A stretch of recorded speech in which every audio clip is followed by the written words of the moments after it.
اس کو نہیں رکھ سکتی ہے تو جو مگر ابن عباس رضی اللہ عنہ کے منکر تھے، وہ کہتے نہیں اور گناہ بے شک بخشے جائیں، قتل تو نہیں بخشا جائے۔ لوگ ان سے یہ پوچھتے، وہ کہتے یہ آیت سب سے آخری ہے جو تم سورہ فرقان کی پڑھتے ہو نا، کہ جس نے شرک کیا اور قتل کیا اور زنا کیا توبہ کر لے تو اللہ بخشے گا، وہ تو کافروں کے لیے تھی کہ کافر جو ہیں جب وہ کافر ہیں انہوں نے کام کیے اس کے بعد توبہ کر لی اور بعد آ گئے ان کے شرک کفر اور ان کا شرک، ان کا قتل، ان کا زنا معاف کر دوں گا۔ یہ مومن کے لیے تو یہی آیت اتری، اس میں تو کوئی استثناء نہیں۔ سعید ابن جبیر کہتے ہیں جب یہ جھگڑا ہوا کہ قاتل کے لیے بھی معافی ہے جان بوجھ کے، تو میں پھر کوفہ پہنچا، کوفہ سے سفر کر کے آیا، وہاں سے سعید کہتے کوفہ سے چلا اور ابن عباس کے بعد مکہ پہنچا اور آ کر پوچھا کہ حضرت یہ آیت کے بارے میں لوگ کہتے ہیں یہ بھی بخشا جائے گا، انہوں نے کہا اپنی طرف سے کہتے ہیں یہ آخری آیت ہے قرآن کی، اس کو کسی نے منسوخ نہیں کیا، وہ فرقان وغیرہ کی آیت ہے کفار کے بارے میں، اس لیے یہاں تک وہ کہتے تھے کہ یہ جو ہے نا قاتل، اور حضرت معاویہ رضی اللہ عنہ کی حدیث میں بھی آتا کہ سب لوگ قیامت کے دن آئیں گے تو سب کو اللہ کی رحمت کی امید ہوگی، مگر دو آدمیوں کے ماتھے پر لکھا ہوگا کہ آئس میں رحمت اللہ، یہ اللہ کی رحمت سے نا امید، شرک کرنے والا اور قتل کرنے، کہ قتل کرنے کے بعد آگے معافی لینے کی کیا معاف کریں، ایک مومن کی جان لے لی جائے۔ تو اللہ اپنا دے، اس بارے میں بہت محتاط رہنا چاہیے۔ غلطی سے اللہ کہتا مارا جائے وہ بھی میں نہیں معاف کرتا، توبہ تم 2 مہینے لگاتا، روزے رکھو، غلام آزاد کرو، مذاق بن گیا، مومن کا خون پانی کی طرح بہہ رہا اور اپنے ہی کر رہا ہے۔ اسی طرح کرن لارنس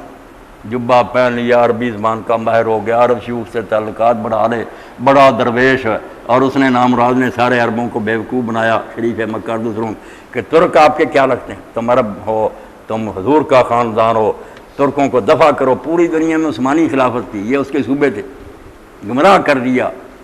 چکما دیا کہ ہم تمہارے آزاد علاقے بنا دیں گے، بعد میں پھر سارے وعدوں سے پھر گئے۔ کافروں کا بھی کوئی وعدہ، فرانس بیٹھ گیا کہیں، انگریز بیٹھ گیا کہیں، بڑی دیر غلام رہے علاقے، برائے نام ان کو بنا دیا۔ تو اس زمانہ میں جب یہ شریف مکہ غدار ہو گیا، ترکوں کا خون بہہ رہا تھا، ہماری فوجیں جو ہمارے فوجی تنخواہ دار کیا شہید ہونا، تنخواہ کے لیے مرتے ہیں، اگر ہندو دے دیں ان کو ہندوؤں کا کام کریں گے، سکھوں کو دے دیں، یہ تو ملازم پیشہ لوگ، کوئی ملک وطن دین کا نہیں ہوتا، ملازمت کا حق ادا کرتے۔ اس طرح کے شہید تو ہندو کہتے ہیں ہمارے لیے، وہ نہیں مرتے ملک کی خاطر۔ تو یہ مسلمان سپاہی 5-10 روپے تنخواہ ہو سکے انگریزی فوج میں داخل ہو کر ترکوں کے خلاف عراق میں، شام میں بڑا خون مسلمانوں کا بہایا، بڑے مارے انہوں نے، اور تمغے دیے، ہمارے گاؤں میں بھی تھے، وہ بابا جی فوت ہو گئے، بابا کو تمغہ تھا اس کے پاس انگریزوں کا دیا ہوا کہ یہ فتح ہوئی ہمیں اور ترک مارے گئے۔ تو اس وقت پھر علامہ اقبال روئے، جلسہ ہو رہا تھا مجلس ارشاد اسلام کا، نظم پڑھی اور اس میں بیچاروں نے رو کر پڑھا، بیچتا ہے ہاشمی ناموس دین مصطفیٰ، حضور کے خاندان سے کہلا کر یہ سید شریف مکہ بیچتا ہے ہاشمی ناموس دین مصطفیٰ، خاک و خون میں لوٹتا ہے ترکمان سخت کو، ترک بیچارے جو ہیں وہ خون میں لٹ رہے ہیں اور یہ بے ایمان جائے یہ دین بیچ رہا۔ کیا خوب امیر فیصل کو سنوسی نے پیغام دیا، اس شریف مکہ کا بیٹا تھا نا فیصل، اس کو پھر عراق کا بنا دیا۔ تو شیخ سرنوسی الجزائر میں تھے، بڑے مجاہد تھے، کہتے ہیں علماء ہیں، علماء ہی جو ہر وقت دین کا کام کرتے ہیں۔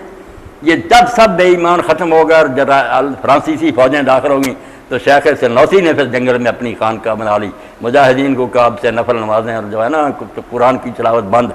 کوئی ان کی ضرورت نہیں، گھوڑوں کو کھڑکھڑا کرو، تلواریں چلاؤ، بندوقیں چلاؤ،